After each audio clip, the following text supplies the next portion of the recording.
ये आकाशवाणी है। चर्चा का विषय है, कार्यक्रम में प्रस्तुत है संविधान हत्या दिवस आपातकाल के 50 साल पर चर्चा। इसमें भाग ले रहे हैं राजनीतिक विश्लेषक अशोक टंडन। कार्यक्रम का संचालन कर रहे हैं आनंद श्रीवास्तव।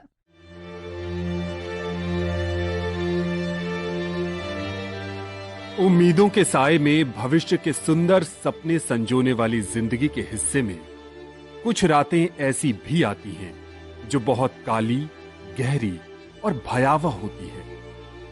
ऐसी रात अपने साथ दुख, दर्द और त्रासदी लेकर आती है, जिसका असर दशकों तक रहता है। दुनिया के सबसे बड़े लोकतंत्र भारत के हिस्से में एक ऐसी ही काली रात आई थी। तारीख थी 25 जून 1975 की, जब लोग नई सुबह में कुछ बेहतर होने की उम्मीद लिए नींद के आगोश में थे। तभी करोड़ों देशवासियों की भावनाओं पर कुठाराघात करते हुए, कानून की धज्जियां उड़ाते हुए घोषणा की गई आपातकाल की। 25 जून 1975 की ये वो रात थी जब भारत का लोकतंत्र सिहर उठा।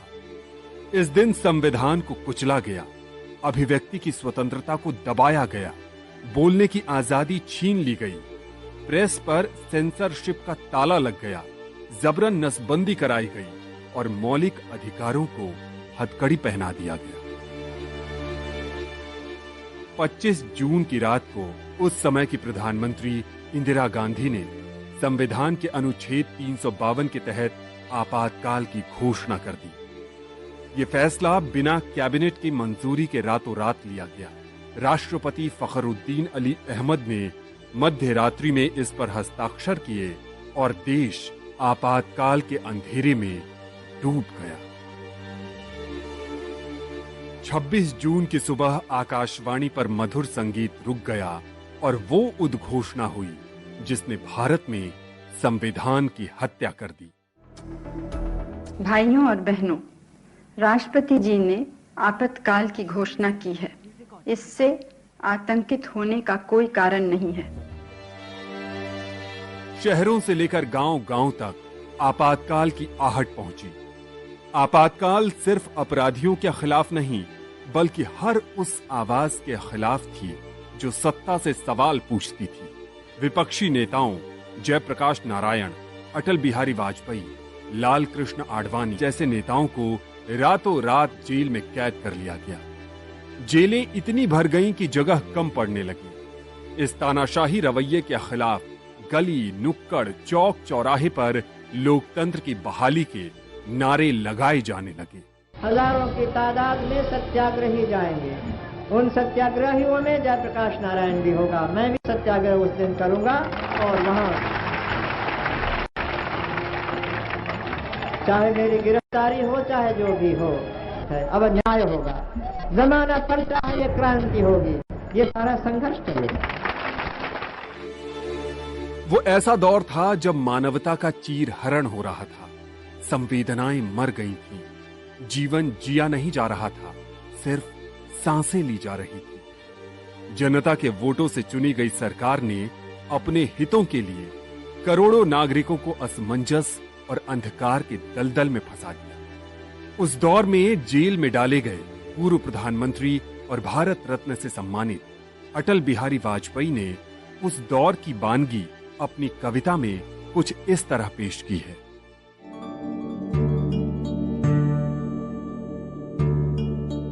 अनुशासन के नाम पर अनुशासन का खून, भंग कर दिया संघ को कैसा चढ़ा जुनून, कैसा चढ़ा जुनून मत पूजा प्रतिबंधित, कुटिल कर रहे केशव कुल की कीर्ति कलंकित, कह कैदी कविराय तोड़ कानूनी कारा, गूंजेगा भारत माता की जय का नारा। भारत के जिस संविधान पर हमें गर्व था, आपातकाल ने उसकी हत्या कर दी। वो सिर्फ एक पुस्तक रह गई और उसमें लिखे अनेक नागरिक अधिकार सिर्फ अक्षर, जो बेबसी से देशवासियों को देख तो रहे थे, लेकिन सरकार की कुत्सित मानसिकता के कारण मौन में रहकर सिर्फ सिसकियां लेने को विवश थे। उस दौर में अथक परिश्रम और कठिन संघर्ष करने वाले तब के स्वयंसेवक और आज देश के प्रधानमंत्री नरेंद्र मोदी ने भारत के काले अध्याय यानी आपातकाल संविधान हत्या दिवस को कुछ ऐसे याद किया। यह भारत के इतिहास का काला दौर था। लाखों लोगों ने इमरजेंसी का पूरी ताकत से विरोध किया था। लोकतंत्र के समर्थकों पर उस दौरान इतना अत्याचार किया गया, इतनी यातनाएं दी गई कि आज भी मन सिहर उठता है। इन अत्याचारों पर, पुलिस और प्रशासन द्वारा दी गई सजाओं पर बहुत सी पुस्तकें लिखी गई हैं। मुझे भी संघर्ष में गुजरात नाम से एक किताब लिखने का उस समय मौका मिला था। कलयुग की धरती पे अमृत का प्याला है, जीवन आधार है, अधर्म का संहार है, रग रग में दौड़ता वो तो नमकारी है। सरर सरर तेज हवाएं खनन खनन घनकारे बदला, ढोल का पहला तारा है वो सृष्टि का सार है, नदियां की धार है। आकाशवाणी के बहुत सारे मेरी तरह युवा श्रोताओं ने उस काले अध्याय के बारे में या तो पढ़ा होगा या सुना होगा। बहुत सारे हमारे श्रोताओं ने उसे जिया भी होगा। आज जब इसके 50 वर्ष पूरे हुए हैं, तब आपातकाल की त्रासदी पर चर्चा के लिए हमने ऐसे खास व्यक्ति को आमंत्रित किया है जिन्होंने उस दौर में भी पत्रकारिता की थी और संविधान हत्या के उस दंश को झेला भी था। हमारे साथ हैं वरिष्ठ पत्रकार अशोक टंडन। अशोक जी, आपका बहुत बहुत स्वागत है। नमस्कार।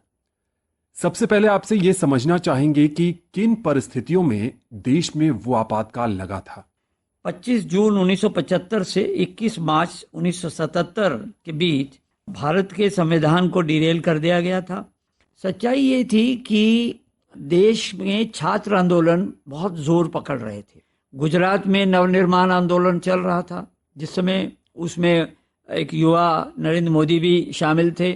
वो पर्चे लिखते थे, पैम्फलेट बनाते थे। साथ साथ में बिहार और उत्तर प्रदेश में भी छात्र आंदोलन चल पड़ा था। तो उस समय जो ये छात्र आंदोलन हुआ, वो जो उस समय की राजनीतिक व्यवस्था थी उसके विरोध में था, बेरोजगारी के खिलाफ था। छात्र विश्वविद्यालयों में अपनी डिग्रियां फाड़ते थे क्योंकि लोगों के पास रोजगार नहीं था, युवकों को नौकरियां नहीं मिल रही थी। ये एक स्थिति उस समय धीरे धीरे बन रही थी। इसी बीच में क्या हुआ कि इलाहाबाद हाई कोर्ट में उस समय की तत्कालीन प्रधानमंत्री इंदिरा गांधी के खिलाफ एक चुनाव याचिका चल रही थी। उसका मुद्दा ये था कि जिसको हम कहते हैं करप्ट प्रैक्टिसेस की गई है इंदिरा गांधी ने अपने चुनाव में, उसके खिलाफ उस समय के एक बड़े वरिष्ठ समाजवादी नेता राजनारायण जी ने याचिका दर्ज की थी।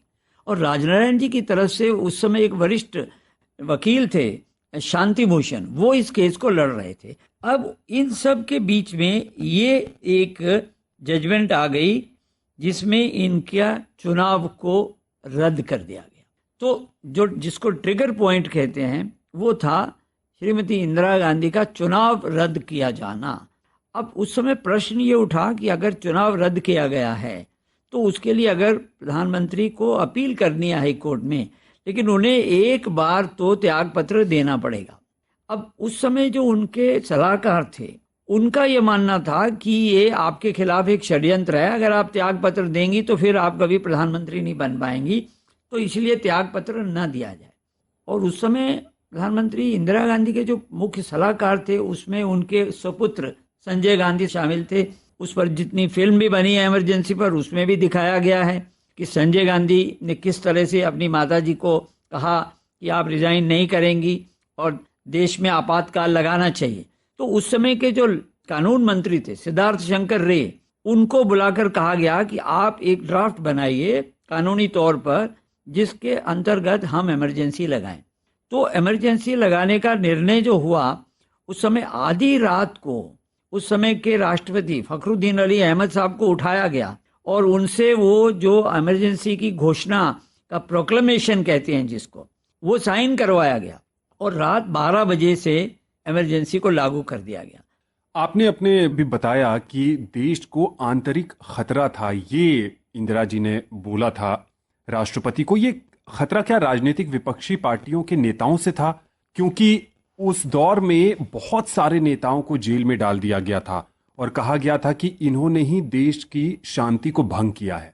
जो बात हम अभी कर रहे थे, जब ये इलाहाबाद हाईकोर्ट की जजमेंट आई तो देश में रोष और बढ़ गया और उसके चलते विपक्षी दलों ने उनके त्यागपत्र की मांग की। छात्र आंदोलन के चलते दिल्ली में एक बहुत बड़ी सभा हुई और वो 24 जून को हुई। मैं पत्रकार के नाते रामलीला मैदान में उस सभा को मैंने कवर किया था। वहां पर सब राजनेता जितने थे विपक्ष के, उनके भाषण हुए। इस पूरी रैली का नेतृत्व कर रहे थे लोकनायक जयप्रकाश नारायण।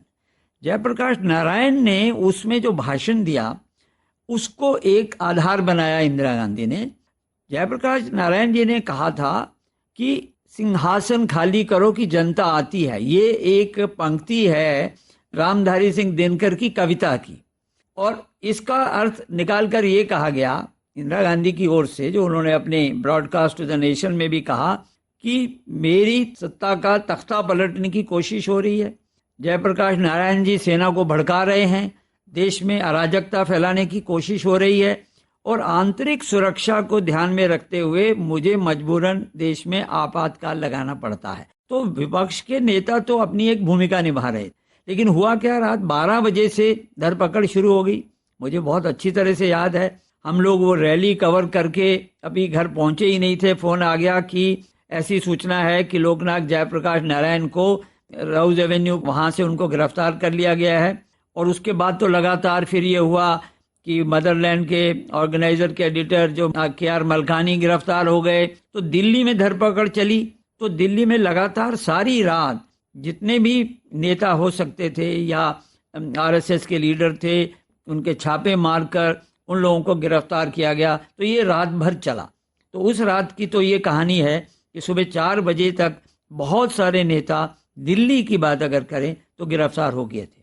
बहुत सारे नेता एक संसदीय मंडल के पार्लियामेंट्री डेलीगेशन के चलते बेंगलोर में थे, तो उन सबको बेंगलोर में ही पकड़ लिया गया। उसमें जहां तक मैं अगर गलत नहीं हूं तो अटल बिहारी वाजपेयी, लाल कृष्ण अडवाणी, मधु दंडवते, ऐसे कई नेता जो उस समय विपक्षी सांसद थे, उनको वहीं पर ही पकड़कर बेंगलोर की भी जेल में डाल दिया गया। आपातकाल के 50 वर्ष पूरे होने के अवसर पर श्रीनगर में क्या कुछ कार्यक्रम आयोजित हुए, बता रहे हैं हमारे संवाददाता तारिक राथर। जम्मू कश्मीर में भारतीय जनता पार्टी द्वारा संविधान हत्या दिवस के बारे में आम नागरिकों को जागरूक करने के महत्व और आवश्यकता को उजागर करने के लिए कई कार्यक्रम आयोजित किए गए। इस संबंध में जम्मू कश्मीर के उपराज्यपाल मनोज सिन्हा ने जम्मू में संविधान हत्या दिवस समारोह को संबोधित किया। श्रीनगर में भाजपा मुख्यालय में एक बड़ा कार्यक्रम आयोजित किया गया। इस अवसर पर भाजपा के वरिष्ठ नेता अशोक कौल ने गंभीर प्रभाव पर प्रकाश डाला। आज जो कांग्रेस कहती है कि हम संविधान खतरे में है, संविधान को बचाना है, तो उनको याद कराते हैं कि भाई तुम क्या संविधान को बचाओगे, तुमने तो 75 में संविधान की धज्जियां उड़ाई थी। राजनीतिक विश्लेषकों का मानना है कि संविधान हत्या दिवस मनाने से व्यक्तिगत स्वतंत्रता और लोकतंत्र के दृढ़ संकल्प को मजबूत करने में मदद मिलती है। चंदन साहब, आपने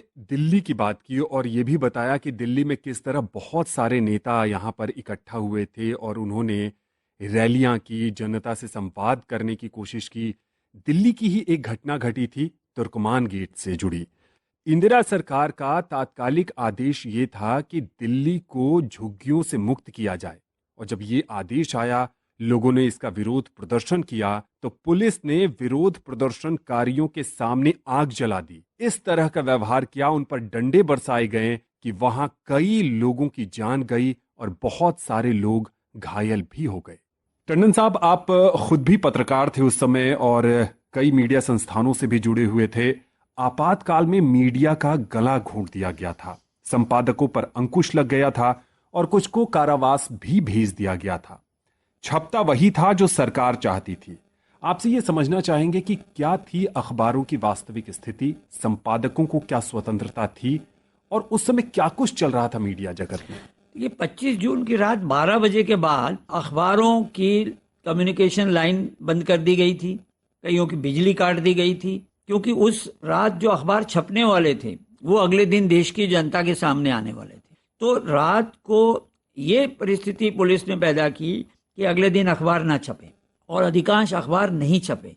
लेकिन हिंदुस्तान टाइम्स में एक बहुत अनूठा एक तरीका निकाला। उन्होंने अखबार के पहले पन्नों को खाली सफेद छोड़ दिया, जिससे जनता को समझ में आ जाए कि हम छापने की स्थिति में नहीं हैं। तो इसलिए बीजी वर्गीस जो उस समय के उसके संपादक थे, ये उनका दिमाग चला कि हम अखबार को खाली छोड़ देते हैं और जनता अगले दिन सुबह समझ जाएगी। क्योंकि रेडियो पर जो चल रहा था वो केवल सरकारी वक्तव्य चल रहे थे और ये कहा जा रहा था कि ये इससे किसी को घबराने की जरूरत नहीं है, देश में व्यवस्था बना रहे हैं। तो एक प्रोटेस्ट तो उसी रात को हो गया था। तो हर दफ्तर में एक सेंसर को बिठा दिया गया था। सेंसर के लोग कोई आसमान से नहीं टपके थे। जो प्रेस इंफॉर्मेशन ब्यूरो है सरकार का, जो सूचना तंत्र था सरकार का, उसके अधिकारियों को ही हर अखबार के दफ्तर में एक डेस्क पर बिठा दिया गया था और ये था कि जो भी पत्रकार या रिपोर्टर खबर बनाएगा वो खबर पहले वो जो सेंसर अधिकारी है उससे वो पास की जाएगी। उसमें कोई भी ऐसी बात जो उस समय की प्रधानमंत्री के खिलाफ हो, सरकार के खिलाफ हो, या हम कहें कि संविधान का उल्लंघन हुआ है, या ऐसा कुछ भी नहीं छप सकता। जुडिशरी को भी डिरेल कर दिया गया था, फंडामेंटल राइट सस्पेंड कर दिए गए थे, तो कोई भी याचिका भी सुप्रीम कोर्ट में नहीं जा सकती थी।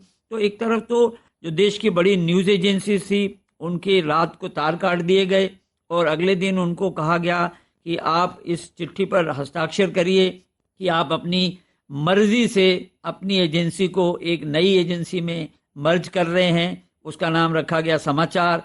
तो समाचार एजेंसी बन गई। पीटीआई, यूएनआई, हिंदुस्तान समाचार, समाचार भारती, इन सब को बंद कर दिया गया। तो मीडिया पर ये जो अंकुश चला ये लगातार चलता रहा, पूरे इमरजेंसी के दौरान चला। इन किस्सों में आप साफ तौर पर समझ सकते हैं कि किस तरह संविधान में लिखित मौलिक अधिकारों का भी हनन हो रहा था और मीडिया जो लोकतंत्र का चौथा स्तंभ माना जाता है उसको भी एक तरह से बंद कर दिया गया था। उत्तर प्रदेश के भी कई अखबारों ने अपने पहले पन्ने पर कुछ नहीं छापा था। 50 वर्ष आपातकाल के पूरे होने पर उत्तर प्रदेश में किन कार्यक्रमों का आयोजन हुआ, बता रहे हैं हमारे संवाददाता ओम अवस्थी। आपातकाल की भयावहता और क्रूरता को जनता के बीच रखने के लिए भाजपा की ओर से आज पूरे प्रदेश में कार्यक्रम आयोजित किए गए। इन कार्यक्रमों में जनपदवार मंत्रियों ने जनसंवाद किया। इस क्रम में लखनऊ में आयोजित कार्यक्रम में मुख्यमंत्री योगी आदित्यनाथ ने कहा कि 25 जून 1975 का दिन भारतीय लोकतंत्र के इतिहास का दुर्भाग्यपूर्ण दिन था। आज का दिन हम सब के लिए संविधान बचाने का एक दिवस के एक संकल्प के रूप, देश के महान स्वतंत्रता संग्राम सेनानियों के संकल्पों से प्रेरणा ग्रहण करने का एक अवसर देता है। कैसे कैसी प्रताड़ना हुई, हमें आने वाली पीढ़ी को बताना पड़ेगा कौन लोग हैं जो देश के साथ धोखा करने वाले लोग हैं। प्रदेश भाजपा अध्यक्ष भूपेंद्र सिंह चौधरी ने मुरादाबाद में संगोष्ठी को संबोधित करते हुए इस दिन को लोकतंत्र के इतिहास का दुर्भाग्यपूर्ण दिन करार दिया। वहीं उप मुख्यमंत्री केशव प्रसाद मौर्य ने प्रतापगढ़ और प्रयागराज, उप मुख्यमंत्री ब्रजेश पाठक ने बाराबंकी में संगोष्ठियों को संबोधित कर तत्कालीन सरकार की खामियों को उजागर किया और आपातकाल को भारत के इतिहास का दुखद दौर बताया। टंडन साहब, अगर आपातकाल के दिनों की चर्चा करें तो एक और आपातकाल के साथ जुड़ा प्रसंग है, वो है जबरन नसबंदी का। उसकी भी खूब चर्चा रही और यह भी कहा गया कि जनसंख्या नियंत्रण के नाम पर सरकार उस समय लोगों को सड़कों से पकड़ पकड़ कर नसबंदी कर रही थी। क्या मामला था वो? जो जबरन नसबंदी का जो अभियान चलाया उसने, उसमें जितने भी सरकारी तंत्र था उनको टारगेट दिए गए कि आपको एक सप्ताह में इतने 100 नसबंदी करनी ही है। चाहे उसमें ये भी था कि उनको कुछ जो नसबंदी कराएगा उसको आप पैसे भी दीजिए, लेकिन टारगेट पूरे करने हैं। उसके चलते ये जो अभियान था, इतना इससे डर पैदा हुआ और विशेष तौर से गाँव में। इसमें कहने में मुझे कोई संकोच नहीं है कि देश का जो अल्पसंख्यक समुदाय है या उस समय था, सबसे ज्यादा आक्रोश उस समय गांव के और अल्पसंख्यक समुदाय में था। इतना आक्रोश था कि कई लोग तो आत्महत्या करना मंजूर कर रहे थे, लेकिन वो नसबंदी नहीं करवाना चाहते थे। नसबंदी के जो आंकड़े हमने देखे, मैंने तो प्रत्यक्ष भी देखा, गांव में जाकर भी देखा, लेकिन 75-76 में कुल 26.42 लाख नसबंदी प्रक्रिया हुई। 76-77 में ये संख्या बढ़कर 81,32,000 हो गई। तो 2 वर्षों में 1 करोड़ नसबंदी की गई। कई राज्यों में तो नसबंदी को जो असेंशियल सर्विसेज के साथ भी जोड़ दिया गया। यानी जो जरूरी सेवाएं उनके साथ भी जोड़ दिया गया। मैंने स्वयं गांव में देखा, गांव में मैं उत्तर प्रदेश के गांव में घूमा था, तो लोगों ने कहा कि हम खेतों में छुपे रहे कई कई दिन, हमारी महिलाएं आकर हमको खाना दे जाती थी, लेकिन हम खेतों से नहीं निकल सकते थे क्योंकि खेत से निकलने का अर्थ था हम पकड़े जाएंगे और हमारी जबरन नसबंदी होगी। मेरा ऐसा मानना है कि जिसको हम संविधान का काला अध्याय कहते हैं, उसमें ये चैप्टर जो है जबरन नसबंदी का, क्योंकि ये लोगों के मौलिक अधिकार पर हनन था, इसका सबसे ज्यादा नुकसान इंदिरा गांधी को अगर हुआ तो ये नसबंदी कार्यक्रम से हुआ। टंडन साहब, आपने चर्चा की कि ये जो जबरन नसबंदी थी ये भारत के नागरिकों के मौलिक अधिकारों का हनन था। उस दौर में मौलिक अधिकार लगभग समाप्त कर दिए गए थे या सरकार ने छीन लिए थे। आपसे ये समझना चाहेंगे कि लोगों को किन किन चीजों की मनाही कर दी गई थी कि आप ये नहीं कर सकते हैं और आप सिर्फ यही कर सकते हैं? देखिए, प्रोपेगेंडा इस बात का किया गया, आपातकाल में अब गाड़ियां रेल जो हैं वो समय पे चल रही हैं, लोग अपने ऑफिस में समय पर आ रहे हैं और लोग अनुशासित हो गए हैं, बस स्टैंड पर लाइनें लगनी शुरू हो गई हैं। लेकिन ये सब डर के कारण था, जनता में इतना डर था, तो ऐसे में डर के चलते जो भी लोग, जिसको मैंने कहा कि नियंत्रण किया गया, वो उसमें लोग अपने ऑफिस में जाते हुए डरते थे कि कहीं ऑफिस से ही पकड़कर नसबंदी के लिए न ले जाएं, क्योंकि जो अविवाहित पुरुषों की भी नसबंदी की गई क्योंकि टारगेट पूरे करने थे। तो पूरे देश में जो वातावरण था वो डर का था, बोल सकते नहीं थे लोग। बस स्टॉप पर, बसों में, ट्रेन में बोलेंगे मालूम नहीं कि कहाँ कोई पुलिस वाला बैठा है। इस सब में लोग बहुत डर के माहौल में रहे। श्रमिकों से लेकर फिल्मी कलाकारों तक पाबंदियां लगाई गई और यह भी कहा गया कि कुछ एक खास कलाकारों को टारगेट तक किया गया। क्या स्थिति थी? देखिए, उस समय सूचना प्रसारण मंत्री थे विद्याचरण शुक्ल। वो चाहते थे कि देश में वही रेडियो पर जो गाने बजेंगे वो वही है जो सरकार के पक्ष के हैं। तो उन्होंने किशोर कुमार को कहा कि आप जो है इस सरकार के पक्ष में एक कार्यक्रम आयोजित करो जिसमें आप सरकार की तारीफ में गाने गाओ। तो उन्होंने मना कर दिया। जब मना किया तो रेडियो पर किशोर कुमार के सारे गाने बजाने बंद कर दिए गए और एक विद्या सिन्हा नाम की एक बड़ी प्रमुख कलाकार थी, अभिनेत्री थी, उसके साथ अभिजीत शुक्ला ने कुछ जबरदस्ती करके उनसे कुछ कार्यक्रम करवाने चाहे, तो उसका भी विरोध हुआ। तो फिल्म इंडस्ट्री में जो विरोध था, दबा हुआ था। फिर बेचारे किशोर कुमार हार कर उनको सरकार के आगे झुकना पड़ा और उन्होंने फिर दिल्ली में एक कार्यक्रम सरकार के पक्ष में अपना फिल्म शो किया था। तो फिल्म इंडस्ट्री भी पूरी तरह से त्रस्त। और फिल्म इंडस्ट्री यानी बॉलीवुड का जो गढ़ है मुंबई, वहां पर आज आपातकाल के 50 वर्ष पूरे होने पर किस तरह का आयोजन हुआ, पूरे महाराष्ट्र में किस तरह का आयोजन हुआ, बता रहे हैं संभाजी नगर से हमारे संवाददाता समरजीत ठाकुर। मुंबई में राज्यपाल सीपी राधाकृष्णन और मुख्यमंत्री देवेंद्र फडणवीस की मौजूदगी में संविधान हत्या दिवस और आपातकाल के दौरान लड़ने वालों की याद में लोकतंत्र दिन कार्यक्रम आयोजित किया गया था। इस अवसर पर राज्यपाल ने कहा कि यह लोकतांत्रिक देश के लिए काला दौर था।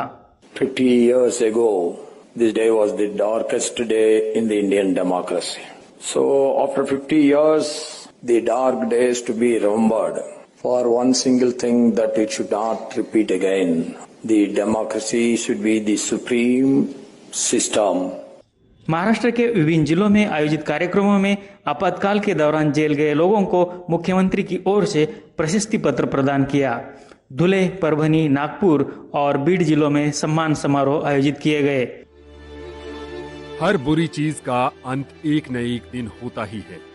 ठीक उसी तरह आपातकाल के काले अध्याय का अंत 21 मार्च 1977 को हुआ।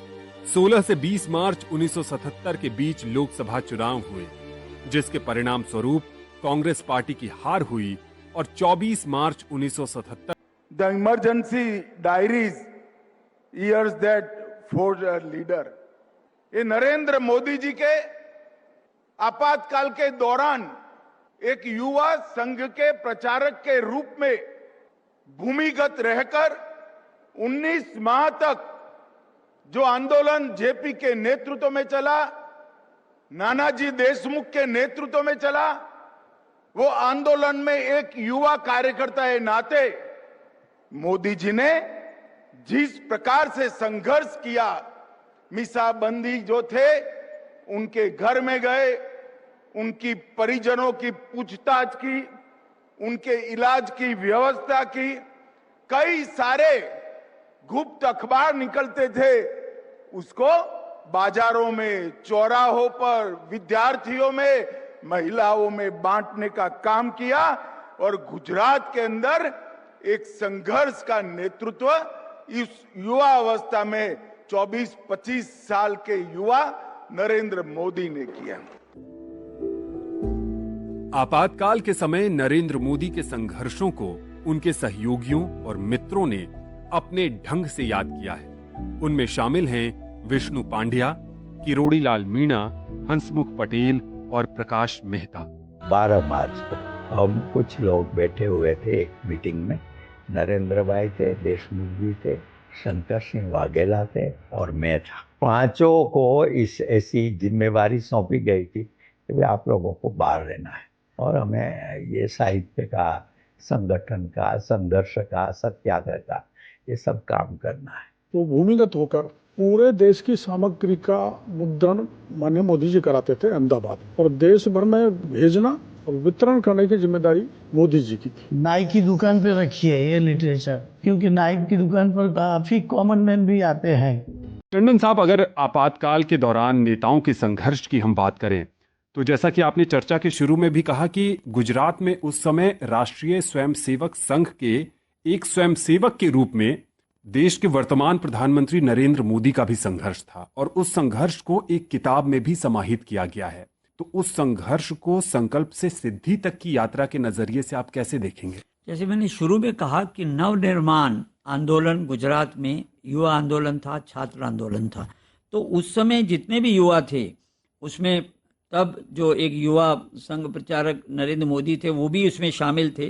लेकिन अगर हम बात करें दी इमरजेंसी डायरीज की, जो पुस्तक आज प्रकाशित हुई है जिसको गृह मंत्री अमित शाह ने किया है, उस डायरीज में आपातकाल के वर्षों के दौरान नरेंद्र मोदी की जो यात्रा का एक विस्तार से वितरण किया गया है, उसमें उनसे कई यादें भी ताजी की हैं। आज वो पुस्तक सामने आई है जनता के। अशोक टंडन जी, आपातकाल के 50 वर्ष पूरे होने पर आपके अपने अनुभव साझा करने के लिए बहुत बहुत आभार। धन्यवाद। अभी आप सुन रहे थे संविधान हत्या दिवस आपातकाल के 50 साल पर चर्चा। इसमें भाग ले रहे थे राजनीतिक विश्लेषक अशोक टंडन।